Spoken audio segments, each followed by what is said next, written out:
Alhamdulillah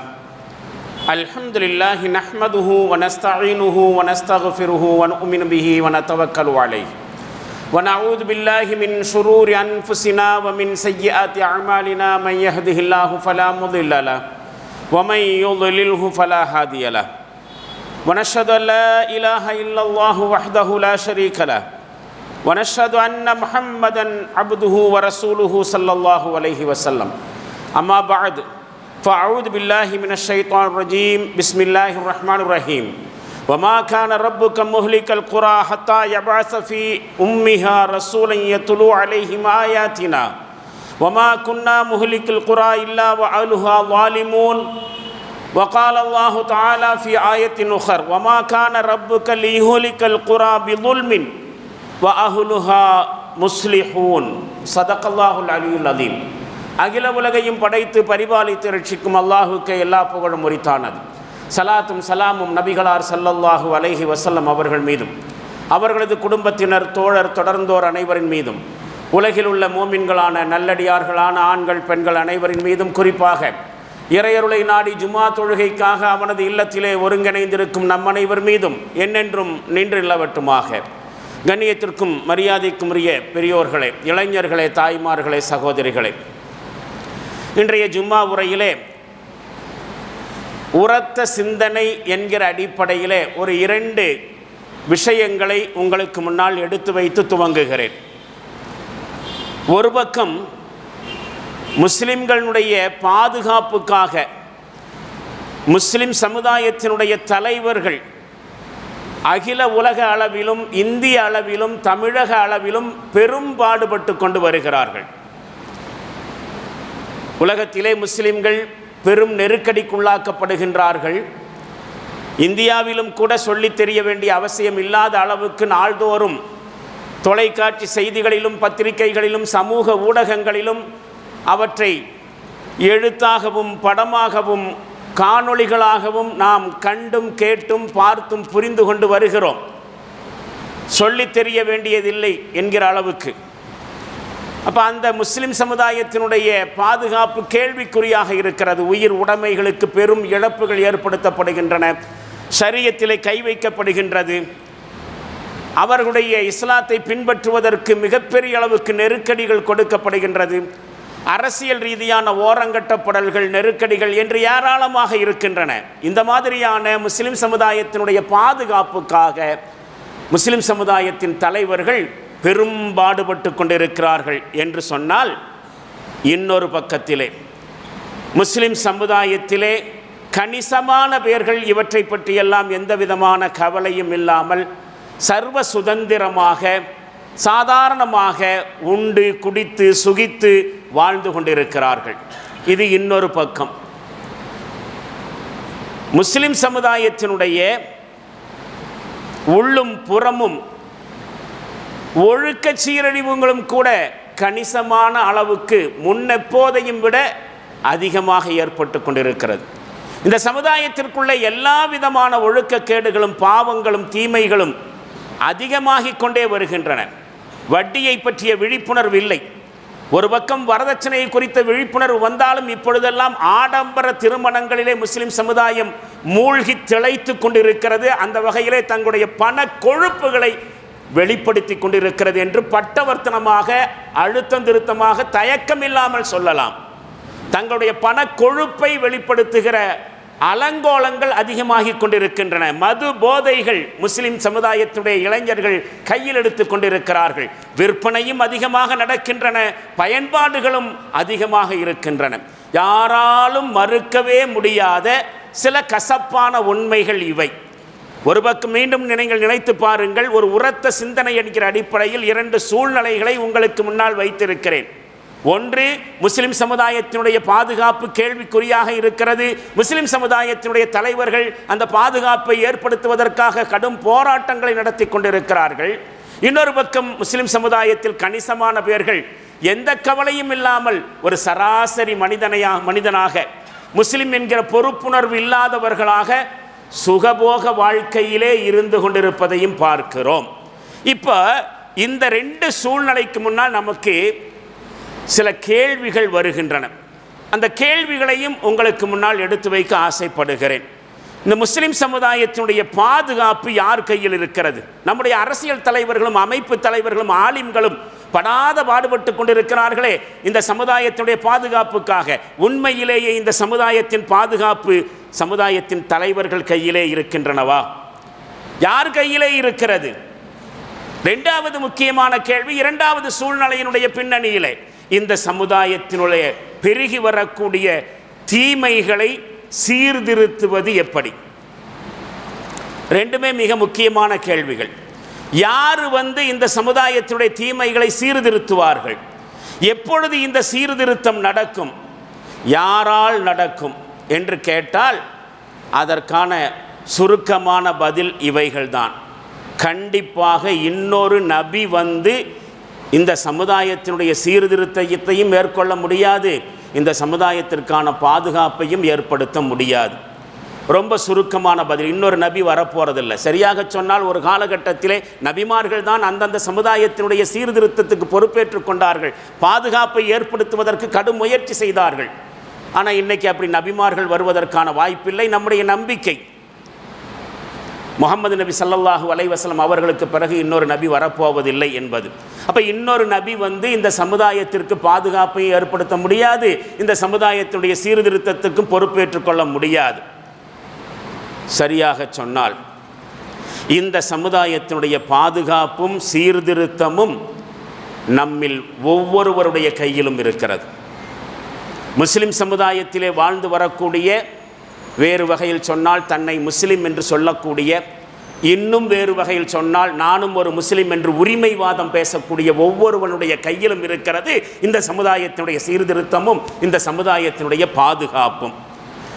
நம்மிலே ஒவ்வொருவரும் நினைத்தால் இப்பொழுதே இந்த பாதுகாப்பையும் சீர்திருத்தத்தையும் கொண்டு வந்துவிட முடியும். இப்படி நான் அழுத்தம் திருத்தமாக சொல்வதற்கு பின்னணியிலே இன்னொரு கருத்தும் இருப்பதை நீங்கள் விளங்கிக் கொள்ள வேண்டும். இந்த சமுதாயத்திற்கு பாதுகாப்பு இல்லாமல் போனதற்கு காரணம் முஸ்லிம்கள். இந்த சமுதாயம் சீர்கெட்டு போனதற்கு காரணம் முஸ்லிம்கள். அப்ப நம்மில் ஒவ்வொருவரும் நினைத்தால் மட்டுமே இந்த சமுதாயத்திற்கான பாதுகாப்பையும் ஏற்படுத்த முடியும், இந்த சமுதாயத்தினுடைய சீர்திருத்தத்தையும் மேற்கொள்ள முடியும். இந்த 3 காரணங்கள் அல்லது விடைகளை சுருக்கமாக இப்படியும் சொல்லலாம். நாமும் சீர்திருந்தி மற்றவர்களையும் சீர்திருத்த வேண்டும். இந்த 2 பணிகளையும் செய்ய ஆரம்பித்து விட்டோம் என்று சொன்னால் நம்முடைய சமுதாயம் சீர்திருந்துவிடும், நம்முடைய சமுதாயத்துடைய பாதுகாப்பும் உறுதியாகிவிடும். ஆனால் நான் இப்படி சொல்லுகிற பொழுது நம்மில் சிலரிடத்திலே சில எண்ணங்கள் இப்படி தோன்றலாம். என்ன எண்ணம்? ஒன்று, இந்த காலத்தில் போய் எங்கே போய் சீர்திருந்துறது? நல்லா கவனிக்கணும். இந்த காலத்தில் போய் எங்கே சீர்திருந்துறது? நாம் திருந்தலான்னு நினச்சாலும் இந்த சமுதாயம் நம்மளை சீர்திருத்த விடாது. 2வது, 3வதாக நான் மட்டும் திருந்தினா இந்த சமுதாயம் திருந்திருமா? சமூக சீர்திருத்தத்தை பொறுத்த வரைக்கும் இந்த பிரச்சனை முன்வைக்கப்படுகிற பொழுது சராசரியாக எல்லாருடைய இதயத்திலும் இயல்பாக வரக்கூடிய சில சிந்தனைகள், எண்ணங்கள் என்னது? இந்த காலத்தில் போய் எங்கே சீர்திருந்துருது? நாம் திருந்தலான்னு நினச்சாலும் ஊர் நம்மளை திருந்த விடாது. 3வதாக நான் திரும்பினா ஊர் உலகமே திருந்திருமா? இப்படியான சிந்தனைகள் வருவது இயல்பை. அதனால் இந்த காலத்தில் சீர்திருத்தம், இந்த ஒழுக்கம் இதெல்லாம் சாத்தியமே இல்லை, தேவையும் இல்லை. ஊர் போகிற போக்கில் நாமளும் போக வேண்டியது தான். ஒழுக்கம் சீர்திருத்தம் அப்படின்னு பேசிகிட்டு இருக்கிறதெல்லாம் சுத்த வேஸ்ட்டு. இப்படியான சிந்தனைகளும் அடுத்த கட்டமாக போகிறதுண்டு. இப்படிப்பட்ட சிந்தனைகள் இருக்கின்றனதே, நான் மேலே சொன்ன மாதிரியான எண்ணங்களும் அது மாதிரியான மனநிலைகளும் இருக்கிறதே, இதைத்தான் அலட்சிய மனோபாவம் என்று சொல்லப்படுகிறது. கேர்லெஸ் என்று ஆங்கிலத்தில் சொல்கிறாங்களே, அதுதான் இது. யாராவது ஒரு சில மனுஷங்கள்கிட்ட இந்த மாதிரியான எண்ணங்கள் வரலாம். மேலே நான் சொன்ன மாதிரி என்னது? இந்த காலத்தில் எங்கே போய் சீர்திருந்துருது? 2வது நாம் திருந்தணும்னு நினைச்சாலும் ஊர் உலகம் திருந்த விடாது என்று சமாதானம் சொல்வதோ, நான் மட்டும் சீர்திருத்தாக்கா இந்த ஊர் உலகமே சீர்திருந்திருமா, அதனால் இந்த காலத்தில் அதை பற்றியெல்லாம் பேசக்கூடாது, அது புத்திசாலித்தனம் இல்லை. இந்த மனோபாவம், அலட்சியம் ஒரு சில பேர்களிடத்தில் இருக்கிற வரைக்கும் பிரச்சனை இல்லை. ஒட்டுமொத்த சமுதாயத்திடமும் இந்த நினைப்பு வந்து விடுமானால் அதுதான் சமுதாயத்தினுடைய பொது மனசாட்சி செத்து போகிறதுக்கான அடையாளம். மனசாட்சின்னு சொல்கிறாங்க இல்லையா, தப்பு தண்டாவுக்கு போகாமல் இருக்கணும். ஒரு மனுஷனுக்குள்ள தவறு செய்கிற பொழுது உறுத்தல் ஏற்படுமே, இரிட்டேஷன், அதைத்தானே உளவியல் சார்ந்து மனசாட்சின்னு சொல்கிறாங்க. ஒரு தனி மனுஷனுடைய மனசாட்சி செத்து போகலாம், ஆனால் ஒரு சமுதாயத்தினுடைய மனசாட்சியே செத்து போய்விடும் என்று சொன்னால் அதுதான் ஒரு முழு சமுதாயமும் சீரழிந்து போவதற்கும் ஒழுக்க சீரழிவுகள் பரவுவதற்கும் பாதுகாப்பு இல்லாமல் போவதற்குமான காரணம். இதை நான் என்னுடைய கருத்தாக சொல்லலை, குர்ஆனிலிருந்து எடுத்து சொல்லுகிறேன். என்னை நம்பாவிட்டால் அதை குறித்து யாருக்கும் எந்த கவலையும் இல்லை. ஆனால் குர்ஆனை நாம் நம்புகிறவங்க தானே, அது அல்லாஹ்வுடைய வாக்கு இல்லையா? நம்மளை படைச்ச ரப்பு பொய் சொல்ல மாட்டான் என்கிற நம்பிக்கை தானே நம்முடைய ஈமான் சொல்லிகிட்டு இருக்கிறோம். நம்முடைய ஈமானில் அதுவும் உள்ளதானே, அல்லாஹ் பொய் சொல்ல மாட்டான், குர்ஆனில் இருப்பவை எல்லாம் சத்தியம், அதுதானே நம்முடைய ஈமான். அப்போது நான் சொல்கிறத நம்பாவிட்டாலும் குர்ஆன் சொல்வதை நம்பித்தான் ஆக வேண்டும். சொல்ல வருகிற செய்தி இதுதான். ஒட்டுமொத்த சமுதாயத்தினுடைய பொது மனசாட்சி செத்து போய்விட்டால் சமுதாயம் ஒட்டுமொத்தமாக சீரழிந்து விடுவதற்கு காரணமும் அதுதான். பாதுகாப்பு இல்லாமல் போகிறதுக்கு காரணம் அதுதான். இப்படி கண்டும் காணாமல் இருந்து விட வேண்டும். எது நடந்தாலும் அதில் அக்கறை காட்டக்கூடாது. ஊர் உலகத்தில் எக்கேடு கெட்டு போனால் நமக்கு என்ன என்கிற ரீதியிலே ஊருக்குள்ளே என்ன நடந்தாலும் இருக்கிற இடம் தெரியாமல் இருந்துக்கணும்டா அப்படின்னு சொல்கிறாங்களா இல்லையா? அது மாதிரி அப்படி எண்ணுவது மட்டுமல்ல, அதுதான் பிழைக்கிறதுக்கான வழி, அதுதான் புத்திசாலித்தனம் என்று சும்மா இருந்து விடக்கூடியவர்கள் உண்டு. என்ன நினச்சிட்டு இருக்கிறாங்க? சமுதாயத்தில் என்ன நடந்தாலும் அதை கண்டுக்கக்கூடாது. ரோட்டில் போகிற வேலியில் போகிற ஓனான் எடுத்து எதுக்கு வேட்டிக்குள்ளே விட்டுக்கணும்?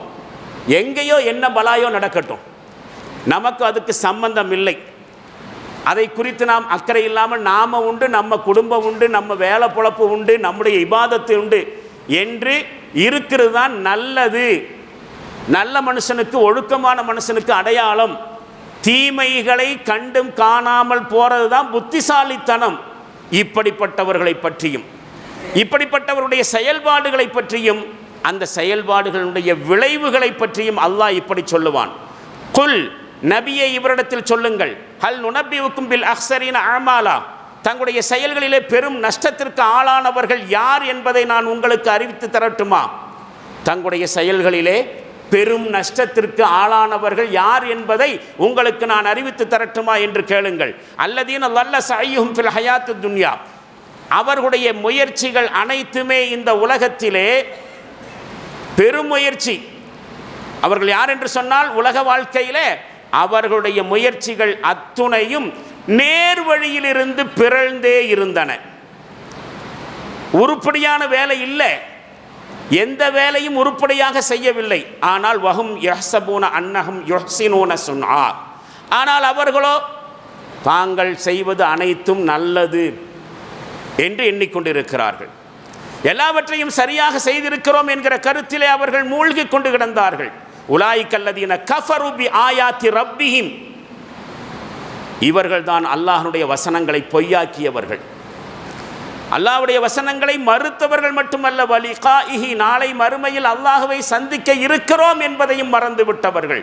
ஃபஹபித்தத் அஅமாலுஹும், இவர்களுடைய அமல்கள் அனைத்தையும் வீணாகிவிட்டன. ஃபலா நுகீமு லஹும் யௌமல் கியாமத்தி வஸ்னா, அதனால் மறுமையிலே இவர்களுடைய செயல்களுக்கு எந்த மதிப்பையும் கொடுக்க மாட்டோம், தராசிலே வைக்க மாட்டோங்கிறான். இவருடைய செயல்பாடுகளை அளவீடு செய்வதற்கு மீசான்லேயே வைக்க மாட்டோம், இவருடைய செயல்களை நாம் கன்சிடர் பண்ண மாட்டோம். இவங்களுடைய ஒர்க்கெல்லாம் நல்லா இருந்துச்சா இல்லையாங்கிற அந்த லிஸ்ட்டுக்கே கொண்டு வர மாட்டோம் என்று அல்லாஹ் சொல்லுவான். ஸாலிக ஜஸாஉஹும் ஜஹன்னம் பிமா கஃபரு, இவர்கள் மறுத்து கொண்டிருந்ததன் காரணமாக இவர்களுக்கான கூலி நரகம்தான். வத்தஹது ஆயாத்தி வருசுலி ஹுசுவா, இவர்கள் என்னுடைய வசனங்களையும் என்னுடைய தூதரையும் இவர்கள் பரிகாசம் செய்து கொண்டிருந்த காரணத்தினால். அப்போ திருக்குரான் ஷரீஃபில் ஒரு சில செய்திகள் சொல்லப்படுகிற பொழுது, இறை தூதர் ஸல்லல்லாஹு அலைஹி வஸல்லம் அவர்கள் சில வழிகாட்டுதல்களை தருகிற பொழுது, அந்த வழிகாட்டுதல்களை இரண்டாம் பட்சமாக கருதுவதோ தூக்கி மூளையில் வீசிவிட்டு ஊர் போகிற போக்கில் நாமும் போக வேண்டியதுதான்.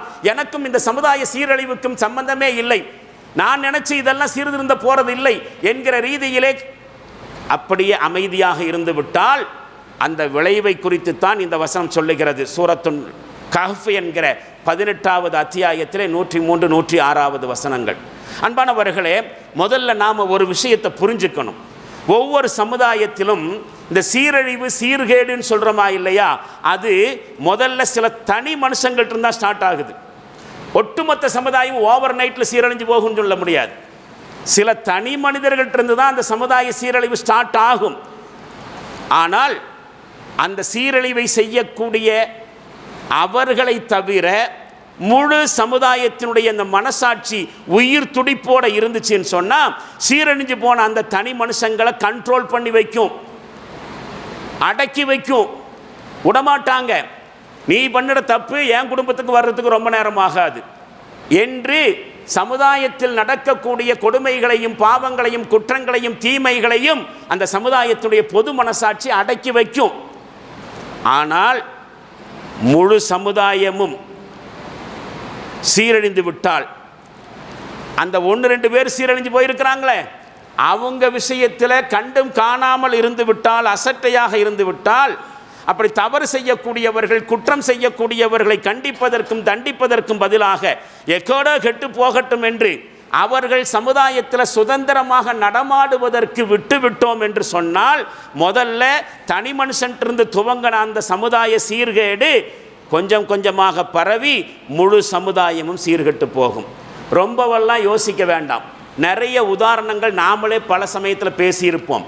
தெருக்கோடியில் இருக்கக்கூடிய ஒரு வீட்டில் தீப்பிடிச்சா எங்கேயோ ஒரு இடத்துல தீப்பிடிக்குது, அதுக்கும் நமக்கு சம்பந்தம் இல்லை என்று அந்த தெருவில் வசிக்கக்கூடியவர்கள் மௌனமாக இருந்து விடுவார்கள், அமைதியாக இருந்து விடுவார்கள் என்று சொன்னால், அந்த கடைசி வீட்டில் பற்றின தீ கொஞ்சம் கொஞ்சமாக பக்கத்து வீடு அடுத்த வீடு அடுத்த வீடு என்று சொல்லி ஒரு தெருவையே அழித்து விடுவதற்கு ரொம்ப நேரமாகாது. அழிக்காமல் அப்படியே அந்த வீட்டோடு தான் நிற்கும்னு சொல்ல முடியாது.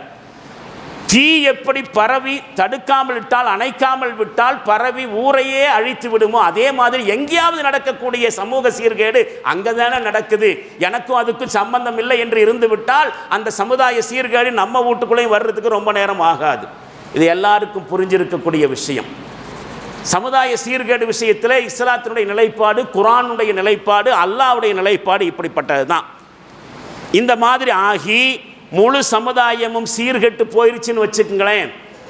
எவன்ட்டு இருந்தோ ஆரம்பிக்கக்கூடிய தீமை கொஞ்சம் கொஞ்சமாக பரவி முழு சமுதாயமும் சீர்கெட்டு விட்டது என்று சொன்னால், பிறகு நாம் மேலே சொன்ன மாதிரி சில காம்ப்ரமைஸ் வார்த்தைகளை சொல்ல ஆரம்பிச்சிருவோம். ஊரே கெட்டு கிடக்குது, இதில் நான் சீர்திருந்த பண்ணி என்ன ஆகிறது, நான் திருந்தினாக்கா ஊர் உலகம் திருந்திருமா, இந்த காலத்தில் நான் திருந்தணும்னு நினச்சாலும் சமுதாயம் திருந்த விடாது. இந்த மாதிரி காம்ப்ரமைஸ் வார்த்தைகள்லாம் இந்த இடத்துல தான் வருது. அமெரிக்காக்காரனுடைய நிலைமையும் இதுதான். அமெரிக்காக்காரன் ஒழுக்கத்துக்கு முக்கியத்துவம் கொடுக்க மாட்டான். அமெரிக்கா மக்களுடைய ஆட்சியாளர்களுடைய சிந்தனையே என்ன தெரியுமா, இந்த உலகத்தை அனுபவிக்கணும்.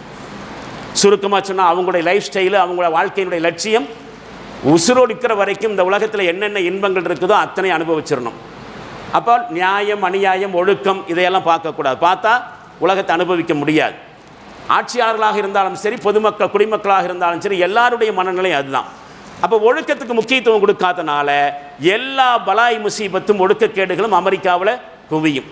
சிங்கிள் பேரண்ட் பிரச்சனையிலிருந்து, ஜினா ஃபனாவிலிருந்து, குடி சூதாட்டம், எல்லா பலாயும் அங்கே அரசு அங்கீகாரத்தோடு நடக்கக்கூடிய விஷயம். அவங்கள ஹராமெல்லாம் கிடையாது, அதெல்லாம் ஹலால். இப்போ ஊரே சீரழிஞ்சு போச்சுனாக்கா உலகம் மூஞ்சியில் காரி துப்பும்.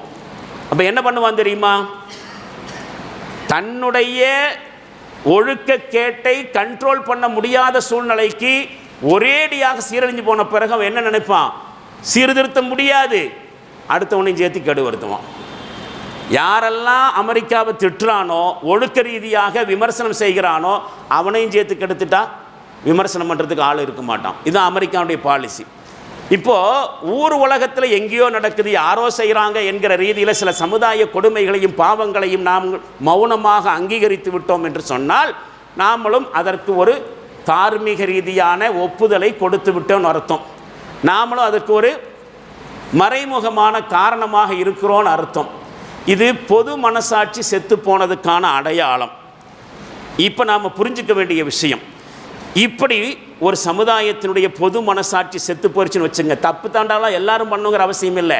தப்பை தட்டி கேட்கக்கூடிய உணர்வு மழுங்கி போய் விடுகிறது. கொஞ்சம் பேர் தப்பு பண்ணுறான், மிச்சம் பேர் அதை கண்டு காணாமல் இருக்கிறான். இதுவே பொது மனசாட்சி செத்து போச்சுன்னு அர்த்தம். நான் ஒன்றும் அந்த தப்பு பண்ணலையே, எவனோ தானே செய்கிறானே, கொஞ்சம் பேர் தானே செய்கிறான், ஊர் உலகத்தில் நிறைய பேர் ஒடுக்கமானவனத்தானே இருக்கிறான் என்பது நம்முடைய வாதமாக இருக்கலாம், நம்முடைய நியாயமாக இருக்கலாம். ஆனால் எங்கோ நடக்கக்கூடிய தவறை எனக்கு கண்டிப்பதற்கு பொறுப்பில்லை என்று நாம் விட்டுவிட்டோம் என்று சொன்னால், நாம் தப்பு செய்யாவிட்டாலும் நாமளும் அந்த பொது மனசாட்சி செத்து போனதில் பங்கு வகிச்சிட்டோன்னு அர்த்தம். இப்படி ஆயிடுச்சின்னு சொன்னால் நாமளும் சீர்திருந்தணும், மற்றவங்களையும் சீர்திருத்தணும் அப்படிங்கிற உணர்வே இல்லாமல் போய்விட்டது என்று சொன்னால், பிறகு அந்த சமுதாயத்திற்கு பாதுகாப்பு கொடுக்கிறது அப்படிங்கிற பொறுப்பிலிருந்து அல்லாஹ் விலகி விடுகிறான். நம்முடைய நம்பிக்கை அதுவும் தானே. நம்முடைய சமுதாயத்துக்கு யார் பாதுகாப்பு என்று கேட்டால் நம்முடைய ஈமானிய மனசு தெளிவாக சொல்லும், அல்லாஹ் தான் பாதுகாப்பு. இந்த சமுதாயத்துக்கு எவனும் வந்து பாதுகாப்பு கொடுக்க முடியாது. ஆட்சியாளனாக இருக்கட்டும், அரசியல்வாதியாக இருக்கட்டும், தலைவர்களாக இருக்கட்டும், தொண்டர்களாக இருக்கட்டும், முதல்ல அல்லாஹ் மனசு வச்சா தான் இந்த சமுதாயத்துக்கான பாதுகாப்பு அப்படிங்கிறது நம்முடைய ஈமான் தானே. ஆனால் அந்த நம்பிக்கை நடைமுறைக்கு வர வேண்டும் என்று சொன்னால் இந்த பொது மனசாட்சி செத்து போச்சுனாக்கா சமுதாயத்தை பாதுகாக்கிற பொறுப்பிலிருந்து அல்லாஹ் தன்னைத்தானே விடுவித்து கொண்டு விடுகிறான். அவங்களுக்கான தண்டனையை அல்லாஹ்வே இறக்கி விடுகிறான். திருக்குரான் ஷரீஃபில் குறிப்பிட்ட சில வசனங்கள் இந்த செய்தியை நமக்கு எடுத்து சொல்லுகின்றன.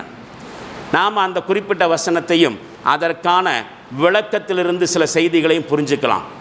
யா ஐயுஹல்லதீன ஆமனு, நம்மளைத்தான் இறை நம்பிக்கை கொண்டவர்களே என்கிற அழைப்பு நம்மை பார்த்து அழைத்து, அலைக்கும் அன்ஃபுஸக்கும், உங்களை பற்றி நீங்கள் கவலைப்படுங்க, உங்களை பற்றி நீங்கள் கவலைப்படுங்கள். லா யதுர்ருக்கும் அல்ல இதஹ் ததைத்தும், நீங்கள் நேர்வழியில் இருந்தால் மற்றவங்களுடைய வழிகேடு உங்களுக்கு எந்த தீங்கையும் செய்யாது. நீங்கள் நல்லா இருந்தால் மற்றவங்க செய்யக்கூடிய தீமை உங்களுக்கு எந்த கேட்டையும் ஏற்படுத்தாது. நாம் முதல்ல சொன்ன மாதிரியே வசனம் வருதா இல்லையா? நீங்கள் நல்லா இருந்தால் மற்றவங்க செய்கிற வழிகேடு உங்களுக்கு எந்த பாதிப்பும் ஏற்படுத்தாதுன்னா என்ன அர்த்தம்? இந்த உரையினுடைய ஆரம்பத்தில் சொன்ன மாதிரி தானே வருது. ஊர் உலகத்தில் எங்கேயோ என்னமோ நடந்துட்டு போட்டோம், நாம் ஒழுக்கமாக இருந்தானாக்கா சரி, இதான மனநிலைன்னு சொன்னோம். அது தப்புனாக்கு நான் சொல்லி வந்தேன். நான் சொன்னதுக்கு மாற்றமாக அல்லாஹ் இங்கே சொல்கிற மாதிரி தெரியுது. இறை நம்பிக்கை கொண்டவர்களே, நீங்கள் நேர்வழியில் இருந்தால் மற்றவங்களுடைய லலாலத்து வழிகேடு உங்களுக்கு எந்த தீங்கையும் பாதிப்பையும் ஏற்படுத்தாது. இலல்லாஹி மர்ஜிஉக்கும் ஜமீஆ, நீங்கள் எல்லாரும் எங்கிட்ட தான் திரும்பி வர வேண்டி இருக்கிறது.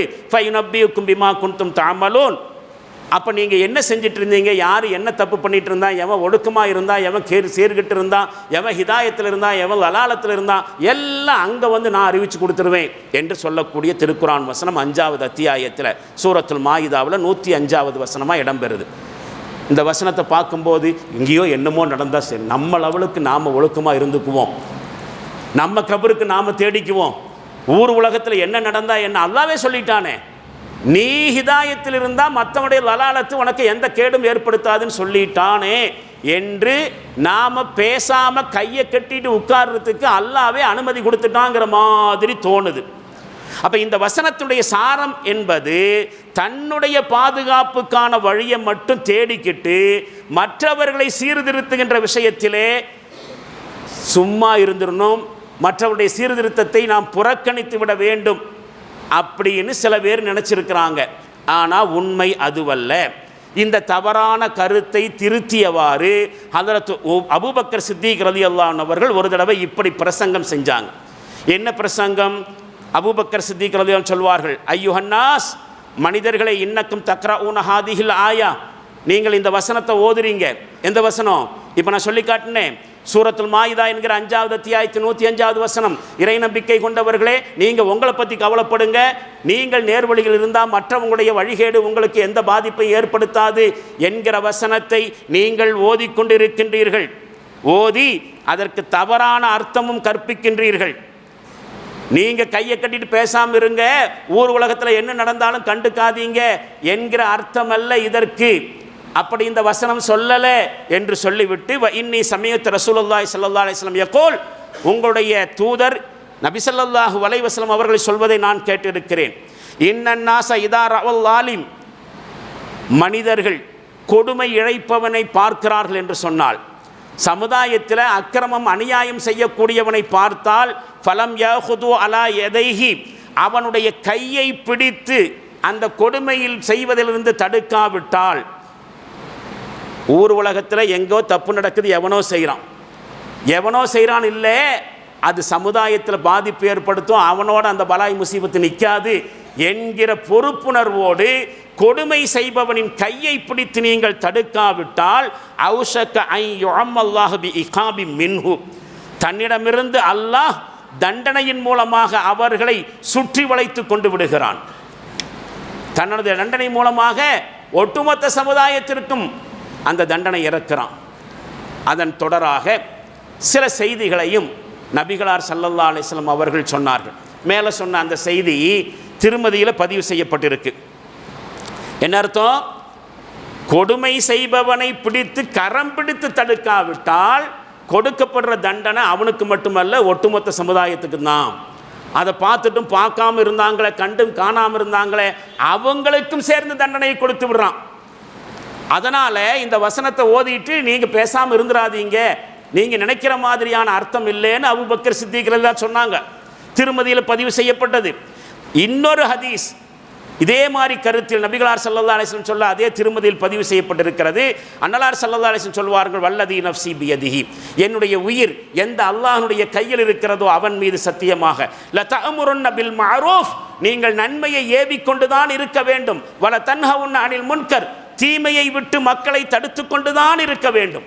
அது உங்களுடைய தார்மீக பொறுப்பு. எங்கேயோ நடக்குது, எவனோ செய்கிறான் என்பதல்ல. நம்மில் ஒவ்வொருவருடைய பொறுப்பும் நம்மை சுற்றி இருக்கக்கூடிய ஒவ்வொரு தீமையையும் தடுக்க வேண்டிய பொறுப்பு, நன்மையை சமுதாயத்தில் பரவலாக்க வேண்டிய பொறுப்பு கட்டாயமாக நீங்கள் செய்து கொண்டிருக்க வேண்டும் என்றுதான் அந்த அரபு வாசகம்.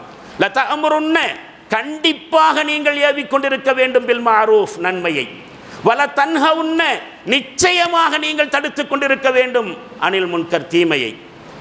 இது தார்மீக பொறுப்பு. அப்படி இல்லை, நீங்கள் அந்த மாதிரி செய்யலை, எங்கேயோ நடக்குது, எவனோ செய்கிறான் என்கிற ரீதியில் சமுதாயத்தில் நடக்கக்கூடிய கொடுமைகளை கண்டும் காணாமல் இருப்பீர்கள் என்று சொன்னால், அவுலா யூஷக்கன்னல்லாஹு அய்யபாஸ் அலைக்கும் இகாபம் மின்ஹு, தன்னிடமிருந்து அல்லாஹ் கடுமையான தண்டனையை அனுப்பி வைத்து விடுகிறான். சும்ம ததுஊனஹு, பிறகு அந்த தண்டனையிலிருந்து அந்த அதாபிலிருந்து தப்பிப்பதற்காக அல்லாஹ்விடத்தில் துஆ செய்வீங்க, ஃபலா யுஸ்தஜாபு லக்கும், உங்களுடைய துஆ ஏற்றுக்கொள்ளப்பட மாட்டாது. கொஞ்சம் யோசனை பண்ணி பாருங்க. இந்த ஹதீஸ் சொல்றது யாரு? எந்த ரசூல்லா மேலே அல்லாஹ்வுடைய இறுதி தூதர்னு நம்பிக்கை வச்சிருக்கிறோமோ, எந்த ரசூல்லா மேலே நாம் உயிரினும் மேலான பாசத்தையும் நேசத்தையும் வச்சிருக்கிறோமோ, எந்த ரசூல்லாவின் அடிப்படையில் இந்த சமுதாயம் மீலாது விழாக்களையும் கொண்டாட்டங்களையும் நடத்தி கொண்டிருக்கிறதோ, அந்த நபி ஸல்லல்லாஹு அலைஹி வஸல்லம் அவர்கள் சொல்கிறார்கள், நீங்கள் தீமையை தடுத்து கொண்டுதான் இருக்க வேண்டும். இல்லை என்று சொன்னால் அல்லாஹ்வே தன்னுடைய தரப்பிலிருந்து தண்டனை அனுப்புவான். அந்த தண்டனையில் தப்பிக்கிறதுக்கு நீங்கள் துஆ செய்வீங்க, உங்களுடைய துஆ ஏற்றுக்கொள்ளப்பட மாட்டாது. இப்போ நீங்கள் சீர்திருத்தி பார்த்து யோசனை செஞ்சு பார்க்கணும். நம்முடைய சமுதாயத்துடைய சீர்திருத்தம் யார் கையில் இருக்குது? இன்னொரு நபி வருவாரா? நம்மில் ஒவ்வொருவரும் சீர்திருத்தத்தை மேற்கொண்டாக வேண்டும். அதே மாதிரி சீர்திருத்தம் செய்வதற்கு முயற்சி செய்யணும். கொடுமைகள், பாவங்கள், குற்றங்கள் எல்லாத்தையும் தடுத்து நிறுத்துறதுக்கு நாம் ஒவ்வொரு ஆளும் முயற்சி பண்ணணும்னு சொல்லியாச்சு. அதே மாதிரி அப்படி செய்யாமல் விட்டானாக்கா பாதுகாப்பு, சமுதாயத்துடைய பாதுகாப்பும் கேள்விக்குரிய. அல்லாஹ் பாதுகாப்புலேருந்து விலகிட்டான்னு சொன்னாக்க இந்த சமுதாயத்துக்கு வேற யார் வந்து பாதுகாப்பு கொடுக்க முடியும்? அதான் அந்த ஹதீஸ்கள் சொல்லுகின்றன. எந்த ஒரு சமுதாயம் தன்னுடைய லட்சியத்தை மறந்து சொகுசில், உல்லாசத்தில், உலக மோகத்தில் மூழ்கி அநியாய அக்கிரமங்களில் ஈடுபடுகிறதோ, அந்த சமுதாயத்தை அழித்து விடுவதுதான் அல்லாஹ்வுடைய சுன்னத்தாக இருந்து கொண்டிருக்கிறது, நியதியாக, நடைமுறையாக இருந்து கொண்டிருக்கிறது. தார்மீக ஒழுங்கிலிருந்து விலகி சுய ஒழுக்கத்திலிருந்து விலகி ஒரேடியான உல்லாசம் இதில் மூழ்கிவிட்டது என்று சொன்னால் அந்த சமுதாயம் இந்த உலகத்துக்கு தேவையில்லை. இதுதான் அல்லாஹ்வுடைய நிலை. பாருங்களேன், வைதா அரதனா அன்ஹுலிக கரியா, நாம் ஓர் ஊரை அழித்துவிட நாடினால் அமர்னா முத்தரஃபீஹா ஃபஃபஸகு ஃபீஹா, அங்கு சொகுசாக வாழக்கூடியவர்களுக்கு நாம் கட்டளையிடுகின்றோம், ஒழுக்கமாய் இருன்னு சொல்கிறோம். அவர்கள் அங்கு இந்த கட்டளைக்கு மாறு செய்ய தலைப்படுகிறார்கள். ஒழுக்கமாக இருப்பதிலிருந்து சொகுசாக வாழக்கூடியவர்களுக்கு அல்லாஹ் எச்சரிக்கை செய்கிறான். அந்த எச்சரிக்கையை கண்டும் காணாமல் அவர்கள் வாழுகிற பொழுது ஃபஹக்க அலைஹல் கவுல், அப்பொழுது நம்முடைய தண்டனைக்குரிய தீர்ப்பு அவ்வூரின் மீது விதிக்கப்பட்டு விடுகிறது. ஃபதம்மர்னாஹா தத்மீரா, அதனை நாம் அழித்தொழித்து விடுகிறோம், தரைமட்டமாக்கி விடுகிறோம் என்று சொல்லுகிறான். ஊரை அழிச்சிடறோம்னு அர்த்தம்னு சொன்னாக்கா வீடு கட்டடங்களை எல்லாம் இடிஞ்சு விழுகிறது அல்ல, அதில் இருக்கிற மனுஷங்களையும் அழிக்கிறான்னு அர்த்தம். சூரத்து பனு இஸ்ராயில் என்கிற 17வது அத்தியாயத்தில் 16வது வசனம். அப்போது சமுதாயத்தில் உல்லாசத்தில் திளைத்து கொண்டிருக்கக்கூடியவர்கள், பணக்காரர்களாக இருக்கக்கூடியவர்கள், பதவியில் இருக்கக்கூடியவர்கள், செல்வத்திலும் செல்வாக்கிலும் அதிகாரத்திலும் மூழ்கி இருக்கக்கூடியவர்கள், அவர்களுக்கே இருக்கக்கூடிய சோசியல் ஸ்டேட்டஸ் என்கிற அடிப்படையில் அழிச்சாட்டியத்தில் ஈடுபடுகிற பொழுது அதனை பார்க்கிற சமுதாயம் சும்மா இருக்கக்கூடாது, கைப்பிடிச்சு தடுக்கணும். பணக்காரன் செய்கிறான், காசு இருக்கிறவன் செய்கிறான், அவன் அப்படி சொல்லுவான். கூந்தல் இருக்கிற சிங்காரி அள்ளி முடிச்சுக்கிறா, இதில் மொட்டை தலைக்கு என்ன எரிச்சல், பழமொழி இப்படியெல்லாம் உருவாக்கி வச்சிருக்கிறான் மனுஷன். கூந்தல் இருக்கிற சிங்காரி அள்ளி முடிச்சுக்கிறான், மொட்டை தலைக்கு ஏன் எரிச்சல்? அப்போ பணக்காரன் காசு இருக்கிறான், என்ன வேணாலும் செய்கிறான், ஏழைக்கு என்ன எரிச்சல் வருது? இல்லை, அப்படி இல்லை. சமுதாயத்தில் பொறுப்புணர்வோர் இருக்கக்கூடியவர்கள், பணக்காரனோ பதவியில் இருப்பவனோ சமுதாயத்திற்கு இழுக்கு ஏற்படுத்துகிற வகையில், அல்லாஹ்வுடைய பாதுகாப்பை தடுத்துக்கிற வகையில் அவனுடைய காசை வச்சு அவனே அழிச்சாட்டியம் செஞ்சாலும் அதை பார்த்துட்டு இருக்கக்கூடாது. சமுதாயத்துடைய பொறுப்புணர்வு அதுதான். அப்படி இருந்தால் அல்லாஹ் அந்த ஊரை அழித்து விடுகிறான். அப்போ இந்த வசனங்களில் சொல்லப்பட்டிருக்கக்கூடிய உண்மை இதுதான். ஒரு சமுதாயத்தில் சொகுசோடு செல்வ செருக்கோடு வாழக்கூடியவர்கள், மேட்டுக்குடி மக்கள், இவங்கள்ட்ட தலை தூக்கக்கூடிய சீர்கேடுகள் தான் அந்த சமுதாயத்தை இறுதியிலே பாழ்படுத்தி விடுகிறது. ஒரு சமுதாயத்திற்கு தீய கதி வர இருக்கிறதுன்னு சொன்னால் அந்த சமுதாயத்துடைய செல்வந்தர்களும் ஆட்சியாளர்களும் தீமையிலும் ஒழுக்கக்கேட்டிலும் மூழ்கத் தொடங்கிடுறாங்க. அநீதி, அக்கிரமம், ஒழுக்கக்கேடான செயல்கள், விஷமத்தனங்கள் என்று எல்லாவற்றையும் செய்வதற்கு அவர்கள் முற்பட்டு விடுகிறார்கள், தலைப்பட்டு விடுகிறார்கள். இறுதியில் அந்த தீமைகளை முழு சமுதாயமும் நாசமாவதற்கு காரணமாகி அவங்க எல்லோரையும் நாசத்தில் மூழ்கடித்து விடுகிறது. அப்போ என்ன புரிஞ்சுக்கணும்? தன்னுடைய தலையில் தானே மண்ணவாரி போட்டுக்கொள்ள விரும்பாத சமுதாயம் சமுதாயத்தினுடைய பொறுப்பை இந்த மாதிரி அழிச்சாட்டியக்காரங்கள்ட்ட கொடுக்கக்கூடாது. யாரெல்லாம் ஒழுக்கக்கேட்டில் இருக்கிறானோ அவன் காசுக்காரன் என்பதற்காக வேண்டிய தலைமை பதவியில் நியமிக்கப்படுவார்கள். வேற எந்த குவாலிஃபிகேஷனும் இல்லை. தலைமை பதவிக்கு வருவதற்கான குவாலிஃபிகேஷன் அவன்கிட்ட காசு இருக்கு. இன்னைக்கு சமுதாயத்துடைய பொது நிலை அதுதானே. அது பள்ளிவாசல் தலைமையாக இருக்கட்டும், அரசியல் தலைமையாக இருக்கட்டும், சமுதாய தலைமையாக இருக்கட்டும், அறிவு தலைமையாக இருக்கட்டும், ஆட்சி தலைமையாக இருக்கட்டும், எல்லா இடத்திலையும் தலைமைக்கு வருவதற்கான தகுதி காசு இருக்கு. ஆனால் அந்த காசுக்காரன் அந்த காசை வச்சு என்ன அழிச்சாட்டியமெல்லாம் பண்ணுறான் சமுதாயம் பார்க்கறது இல்லை. அப்போ தன்னுடைய தலையில் தானே மண்ணை வாரி போட்டுக்கொள்ள விரும்பாத சமுதாயம் சமுதாயத்தினுடைய தலைமைகளை இந்த மாதிரியான அழிச்சாட்டியக்காரர்களுடைய கையில் கொடுக்கக்கூடாது. வமாகான ரப்புக்க முஹலிக்கல் குரா, உம்முடைய இறைவன் எந்த ஊர்களையும் அழிப்பவனாக இருந்ததில்லை. ஹத்தா யபஅஸ ஃபீ உம்மிஹா ரசூலன், அந்த சமுதாயத்திற்கு மத்தியிலே தன்னுடைய தூதரை அனுப்பி யத்லு அலைஹிம் ஆயாத்தினா, நம்முடைய வசனங்களை அவர்களுக்கு ஓதி காட்டாத வரைக்கும், விவரங்களை எடுத்து சொல்லாத வரைக்கும் அந்த சமுதாயத்தை அழிப்பதில்லை. வமா குன்னா முஹலிக்குல் குரா இல்லா வ அஹ்லுஹா லாலிமூன், அந்த ஊரில் வாழக்கூடியவர்கள் கொடுமை செய்யக்கூடியவர்களாக இருந்தாலே தவிர அந்த ஊர்களை நாம் அழிப்பதில்லை. ஒரு ஊரை அழிக்கிறோம் என்று சொன்னால் அங்கே இருக்கக்கூடிய கொடுமைக்காரர்கள் காரணமாகத்தான் அந்த ஊர் அழிக்கப்படுகிறது. சூரத்துல் கஸஸ் என்று சொல்லக்கூடிய 28வது அத்தியாயத்தில் 59வது வசனம். அதே மாதிரி இன்னொரு விஷயம், நம்முடைய சமுதாயத்திற்கு யார் பாதுகாப்பு என்று ஆரம்பத்தில் ஒரு கேள்வி எழுப்பி பார்த்தோமா இல்லையா? அதுக்கான பதில் அல்லாஹ் சொல்கிறான் பாருங்க. சூரத்துல் ஹூத் என்று சொல்லக்கூடிய 11வது அத்தியாயத்தில் 117வது வசனம் என்ன சொல்லுகிறது? வமா கான ரப்புக்கல் யுஹ்லில் குரா பிதுல்மின் வ அஹ்லுஹா முஸ்லிஹூன். உம்முடைய இறைவன் எந்த ஊரையும் அந்த ஊர் மக்கள் சீர்திருத்தவாதிகளாக இருக்கிற வரைக்கும் அநியாயமாக நாம் அழிக்க மாட்டோம். அப்போ ஊரில் சீர்திருத்தத்தை மேற்கொண்டிருக்கிற வரைக்கும், பொது மனசாட்சியை சாக விடாமல் உயிர்ப்போடு வைத்திருக்கிற வரைக்கும், சமுதாயத்தில் அக்கிரமம் நடந்தால் அதை பார்த்துக்கிட்டு ஊர் சும்மா இருக்காது என்கிற எண்ணத்தை கொடுமை செய்யக்கூடியவர்கள், பாவம் செய்யக்கூடியவருடைய மனசில் விதைச்சிட்டு இருக்கிற வரைக்கும் அல்லாஹ்வுடைய தண்டனை வராதுன்னு தைரியமாக இருக்கலாம். நம்முடைய பாதுகாப்பு உத்தரவாதமாக இருக்குன்னு புரிஞ்சுக்கலாம். ஊருக்குள்ளே எவன் அழிச்சாட்டையும் செய்கிறானோ அவனாலையும் அதை பார்த்தும் பார்க்காமல் இருக்கிறார்களே அவர்களாலேயும் இந்த சமுதாயத்துடைய பாதுகாப்பு இல்லாமல் போகுதுன்னு அர்த்தம். அப்போ இங்கே ஒரு பாதுகாப்பு, இறை பாதுகாப்பு எங்கே இருக்குது? நம்ம கையில் இருக்குது. ஒன்று, தப்பு தண்டா செய்யாமல் இருக்கணும். 2, தப்பு சண்டா செய்கிறவனை சும்மா விடக்கூடாது. சும்மா விடக்கூடாதுன்னா தடுத்து நிறுத்துறதுக்கு, சீர்திருத்தத்துக்கு முயற்சி செய்யணும். அதைத்தான் அல்லாஹ் சொல்லுகிறான், வமாக்கான ரப்புக்கல் யுஹ்லில் குரா பிதுல்மின். உம்முடைய ரப்பு எந்த ஊரையும் அநியாயமாக அழிக்கக்கூடியவன் அல்ல. வ அஹ்லுஹா முஸ்லிஹூன். அந்த ஊர் மக்கள் சீர்திருத்தவாதிகளாக இருக்கிற வரைக்கும் அந்த ஊரை அழிக்க மாட்டான். அப்போ ஒரு ஊர் அழிக்கப்படுகிறது என்று சொன்னால் அதுக்கு பின்னாடி என்ன காரணம்? சீர்திருத்தவாதிகள் குறைஞ்சிட்டாங்க. தப்பு தண்டா நடக்கிறத பார்த்துட்டு ஊருக்குள்ளே என்ன நடந்தாலும் கண்டும் காணாமல் இருந்துடும்டா, நாம உண்டு நம்ம வேலை உண்டுன்னு இருந்துடும்டா, அதுதான் புத்திசாலித்தனம் இருக்கிறானே. இது அல்லாஹ்வுடைய பாதுகாப்பு விலக்கி கொள்ளப்படுவதற்கான காரணம். புரிஞ்சுக்க வேண்டிய விஷயம். அப்போ நம்முடைய கவலையெல்லாம் என்ன தெரியுமா? யோசிக்க வேண்டிய விஷயம். முஸ்லீம் சமுதாயத்தில் சிலர்கள் செய்யக்கூடிய செயல்களை எல்லாம் அவங்க முஸ்லீம்கள் செய்கிறாங்க, முஸ்லீம்கள் செஞ்சால் அதெல்லாம் கரெக்டாக தான் இருக்கும் அப்படின்னு அந்த தீமைகளுக்கு எதிராக குரல் எழுப்பாமல் மௌனமாக இருந்து அவங்களுக்கும் அவருடைய செயல்களுக்கும் ஒரு தார்மீக அங்கீகாரத்தை, ஒரு மாரல் ரெஸ்பான்சிபிலிட்டியை கொடுத்து விடக்கூடாது அப்படிங்கிறது தான்.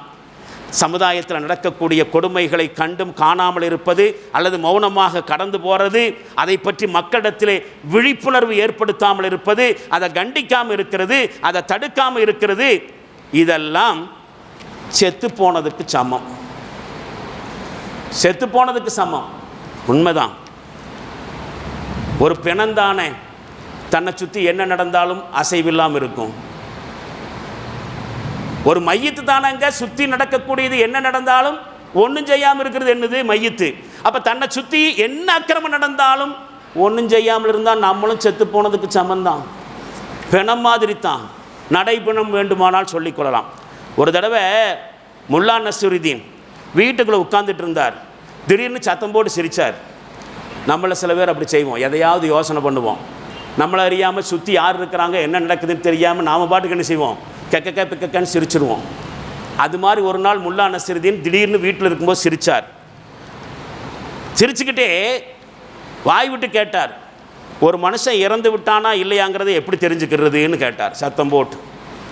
ஒரு மனுஷன் செத்து போயிட்டானா இல்லையாங்கிறத எப்படி தெரிஞ்சுக்க? நாம் என்ன செய்வோம்? முஸ்தபா டாக்டர் கூட்டிகிட்டு வருவோம்.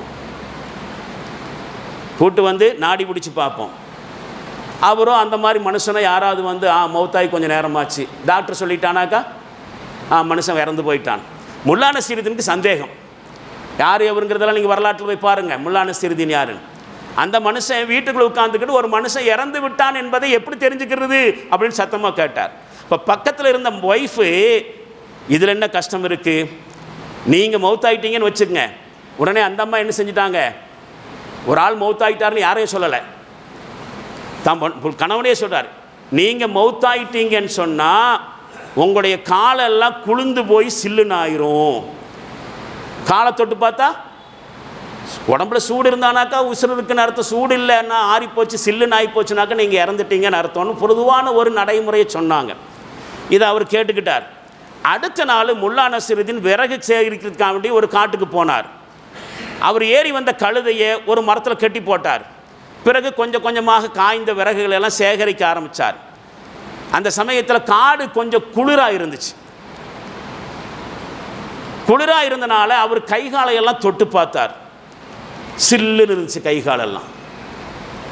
உடனே காலை தொட்டு பார்த்து, ஆமாம் சில்லுன்னு தான் இருக்குது, அப்போ நான் மௌத்தா போயிட்டேன். முதல் நாள் ஒய்ஃப் என்ன சொல்லியிருந்தாங்க, ஒரு ஆள் இறந்து போயிருந்தா கைகாலெல்லாம் சில்லுன்னு ஆகிருக்கணும். இவர் கைகாலை தொட்டு பார்த்தாரு, சில்லுன்னு இருந்துச்சு. அப்போ நான் இறந்து தான் போயிருக்கணும், அதனால தானே காலு சில்லுன்னு இருக்குது. அப்படி நான் உசுரோடு இருந்தாலும் இந்த அளவுக்கு சில்லுன்னு இருக்காதே அப்படின்னு தனக்குத்தானே சொல்லிக்கிட்டார். உடனே அவர் அடுத்த கட்டமாக யோசித்தார், மௌத்தா போன பையன் ஏதாவது வேலை செய்வானோ, மௌத்தா போன ஆள் வேலை செய்வானோ, வேலை செய்ய மாட்டானே, அப்போ நான் மௌத்தா போயா சொல்ல வேலை செய்யக்கூடாது. நீட்டி நிமிந்து படுத்துட்டார், மையத்து மாதிரி படுத்துட்டார். படுத்துட்டு மறுபடியும் அவர் யோசிக்கிறாரு, இறந்தவங்க எழுந்திரிச்சு நடக்கிறத நான் பார்த்ததே இல்லை, அதனால் படுத்துடலாம், இங்கிருந்து அசையக்கூடாது. தரையில் காலை நீட்டி படுத்துக்கிட்டார்.